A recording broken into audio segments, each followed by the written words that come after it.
Welcome back to another episode of the Always Improving Garage. So I bought a bag of these silica gel desiccant packs to put in all of my toolboxes. And for these shallow drawers like this, I think they work just fine.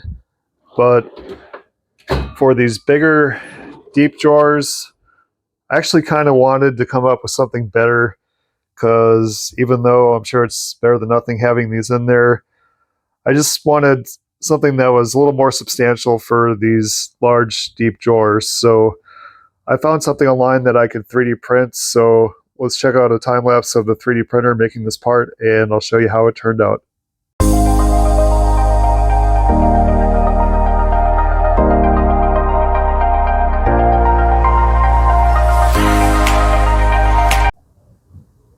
All right, so here they are. I actually love how these turned out. What do you guys think? These are 3D printed in carbon fiber. I'll show you what it looks like in the toolbox. Just like that.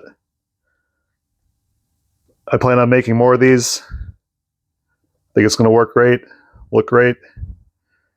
Be a good addition to the toolbox, help keeping everything dry. So that's going to do it for this one, guys.